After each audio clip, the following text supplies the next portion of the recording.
Bismillahirrahmanirrahim. Assalamualaikum warahmatullahi wabarakatuh. Jumpa lagi di channel Titin Setiasi. Alhamdulillah, hari ini adalah hari Kamis tanggal 18 Juli 2024. Seperti biasa kita mengadakan pengajian rutin mingguan, dan kali ini alhamdulillah pengajiannya diadakan di rumah Ibu Livia dengan Ustazah Umi Rahmawati. Selamat menyaksikan, semoga bermanfaat. Bismillahirrahmanirrahim. Assalamualaikum warahmatullahi wabarakatuh. Waalaikumsalam warahmatullahi wabarakatuh. Alhamdulillahirabbil alamin. Wassalatu wassalamu ala asyrafil anbiya'i wal mursalin wa ala alihi wa sahbihi ajma'in. Amma ba'du. Asyhadu an la ilaha illallah wahdahu la syarikalah wa asyhadu anna Muhammadan abduhu wa rasuluh. Allahumma sholli ala sayyidina Muhammad wa ala alihi sayyidina Muhammad. Rabbi shrah li sadri wa yassir li amri wahlul 'uqdatam min lisani yafqahu qawli. Allah Ta'ala fil Qur'anil Karim. A'udzu billahi minasyaitonir rajim. Bismillahirrahmanirrahim.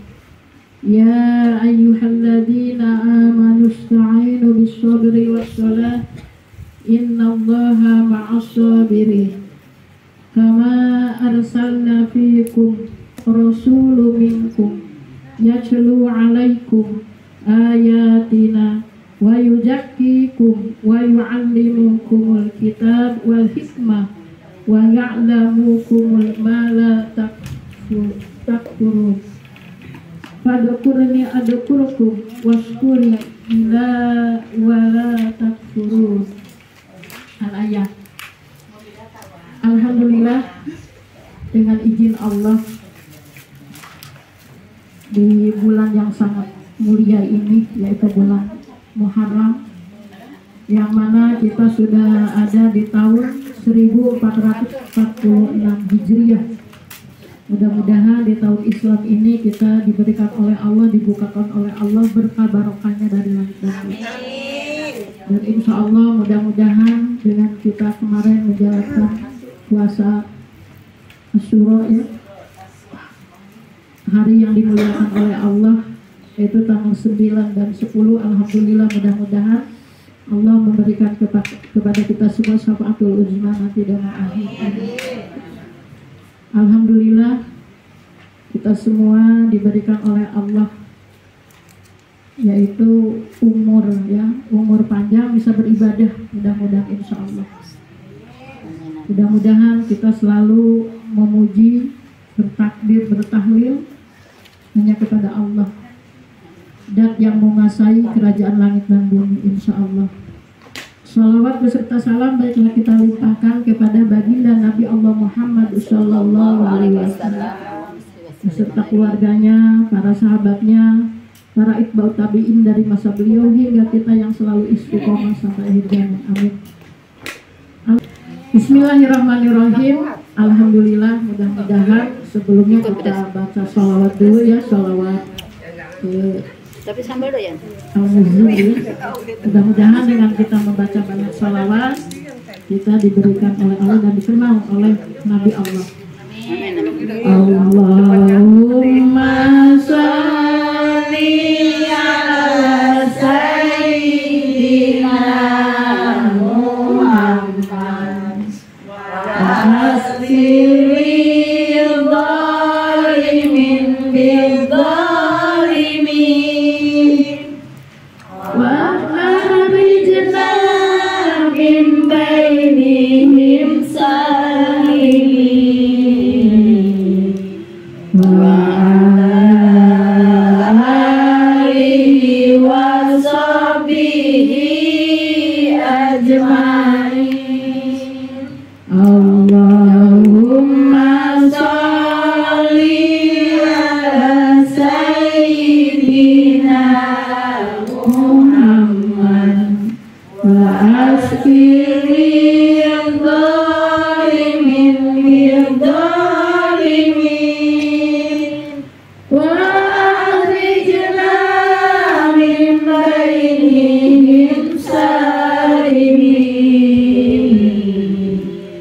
wa alihi wa sahbihi ajma'in.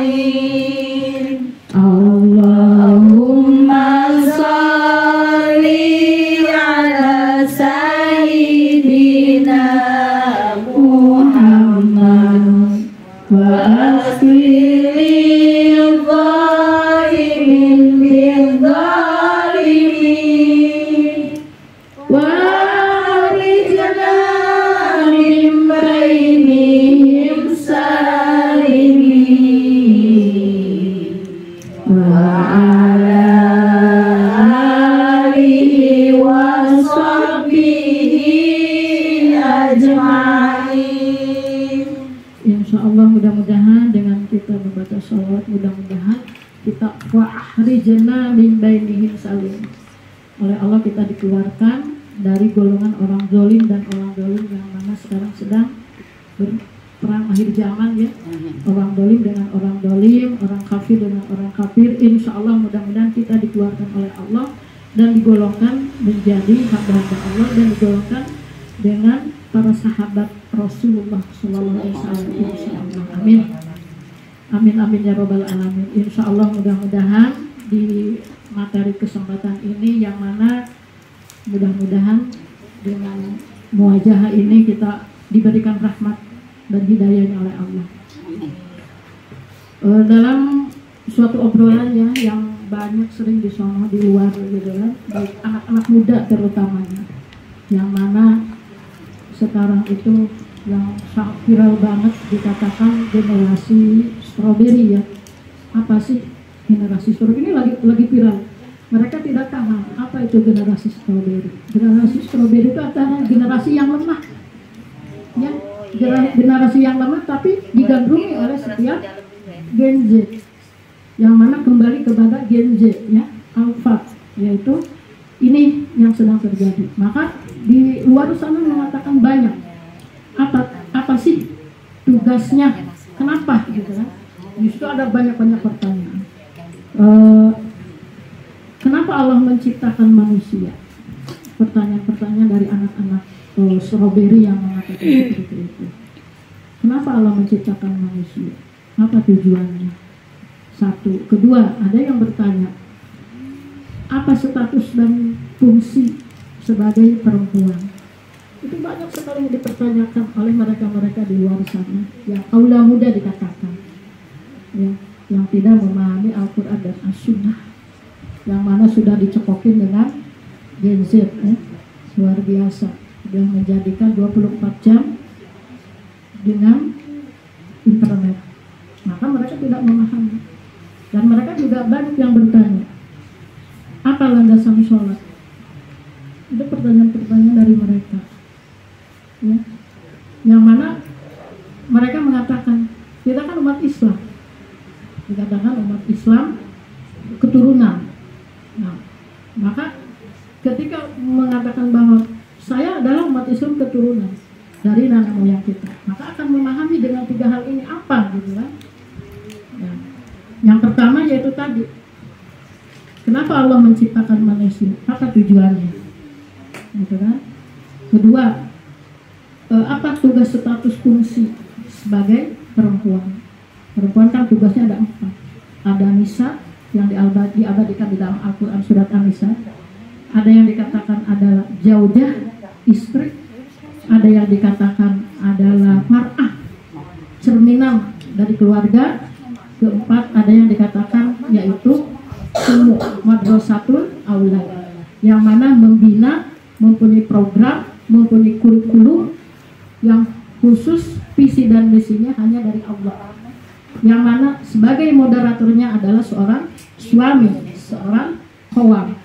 Maka tugas dan fungsi seorang ibu sebagai madrasatul aulad yang dikatakan punya kurikulum, punya programnya yaitu untuk menghantarkan anak-anak kita kepada Allah dan Rasulnya, untuk menguatkan, untuk menjadikan anak-anak kita menjadi generasi rohani, bukan generasi strawberry, bukan generasi Gen Z, bukan generasi Alpha, tapi seorang ibu yang misionarisnya langsung dari suami, yang mempunyai program dan kurikulumnya, akan mencetak anak-anak kita menjadi generasi robani yang kuat, yang kokoh untuk ke depan tak kala kita diambil oleh Allah. Kita mempersiapkan hal itu. Maka ketika sudah kita mempersiapkan generasi robani, maka nanti ke hadapan Allah, maka dikatakan oleh Allah, salamun qaulan mir rabbir rahim. Nah, maka insya Allah di dalam kesempatan kita ini kita akan mengangkat landasan kita sholat untuk apa? Judulnya landasan kita sholat untuk apa? Karena semua itu mencakup. Ya, judulnya yaitu landasan kita sholat untuk apa? Itu pertanyaan kayaknya ringan tapi berat. Landasan sholat kita untuk apa? Kan gitu. Maka ketika kita memahami landasan sholat itu untuk apa, maka akan mencakup yang tadi saya utarakan. Pertama kata Allah, ya di sini landasan sholat, karena kan fungsi dari sholat atau an-akimudin atau dikatakan fungsi dari sholat kita sudah paham.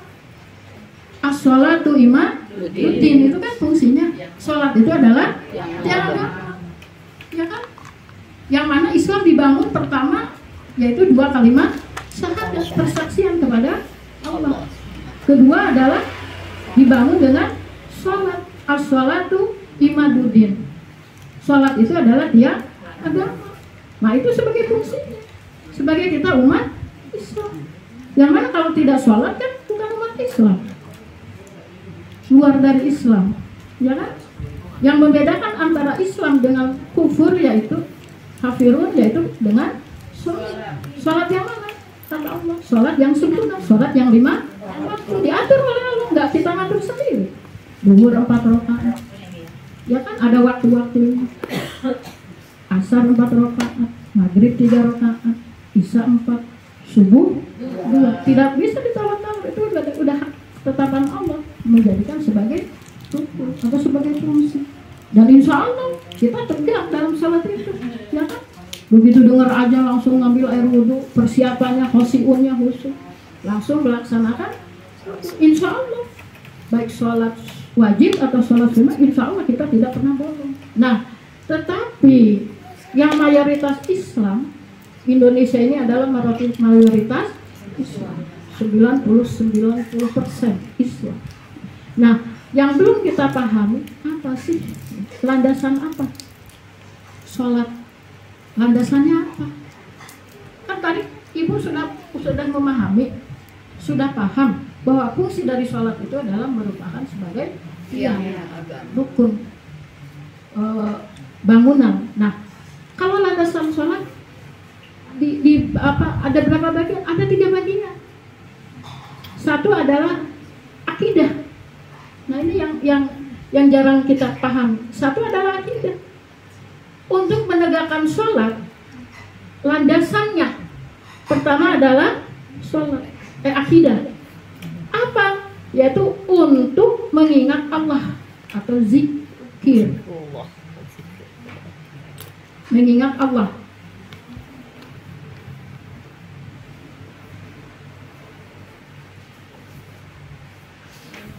A'udzu billahi minasy syaithanir rajim. Bismillahirrahmanirrahim.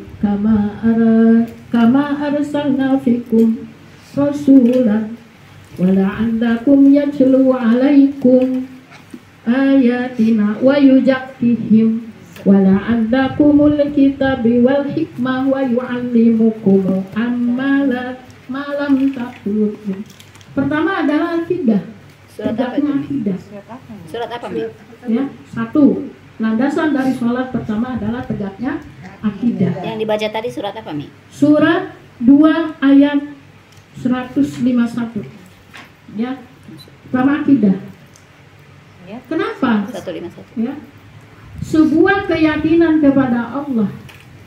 Ketika kita melaksanakan sholat yang 5 waktu, setelah keluar dari sholat 5 waktu, kita tetap keyakinan hanya kepada Allah.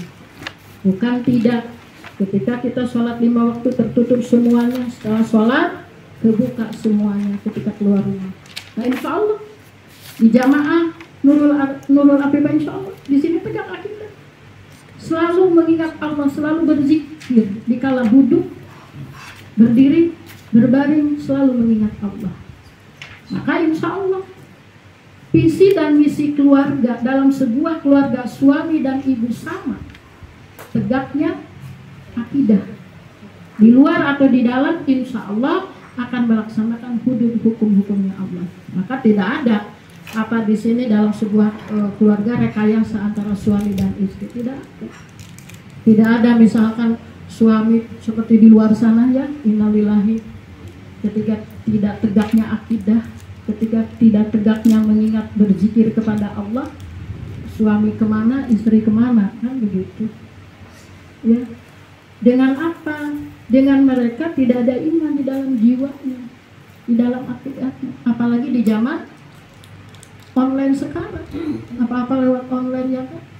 Banyak terjadi antara suami dan istri saling memakan, saling membunuh, naudzubillah summa naudzubillah. Itu sudah apa?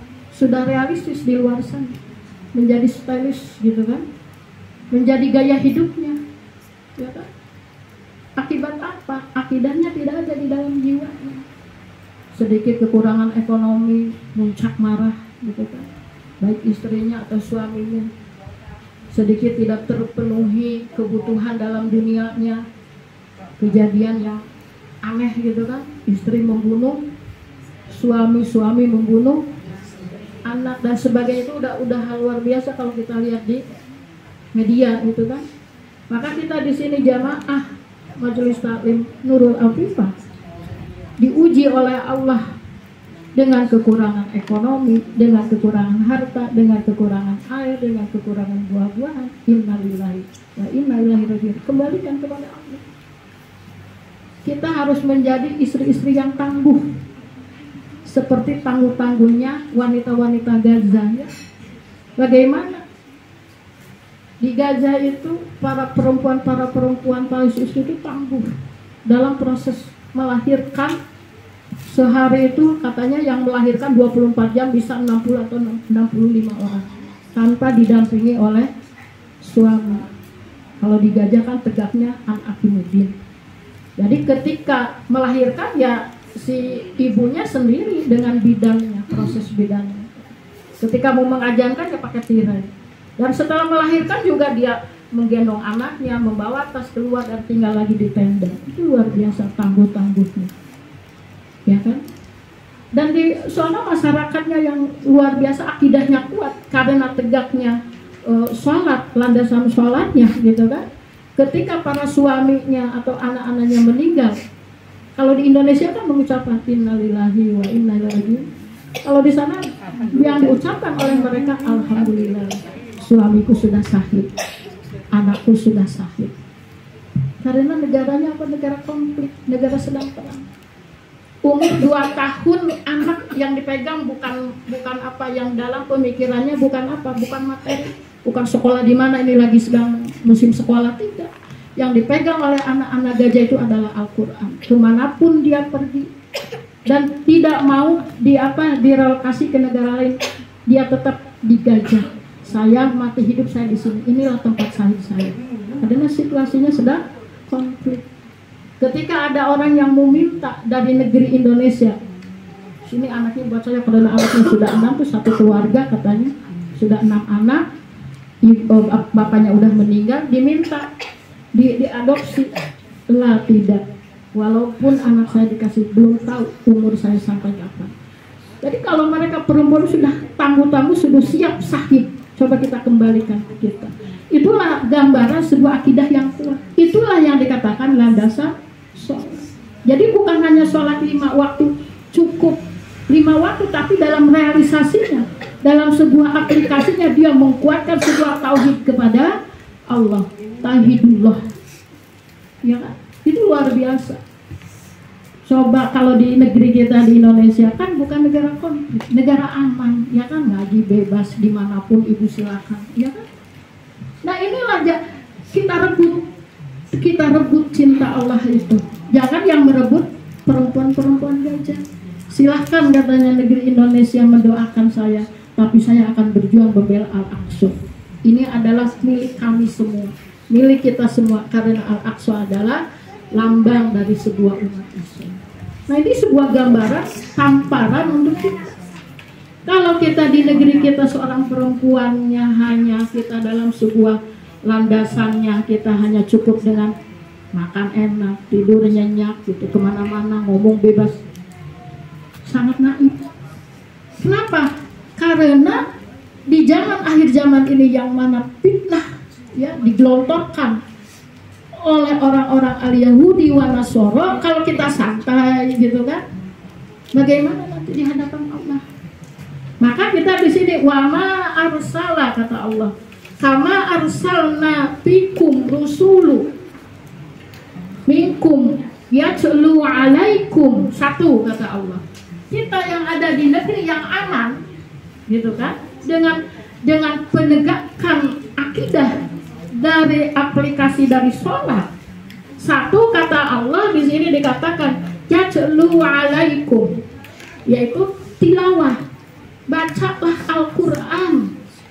Kalau anak-anak gajah umur 2 tahun kemanapun mereka pergi, sedang apapun mereka selalu menggenggam Al-Quran.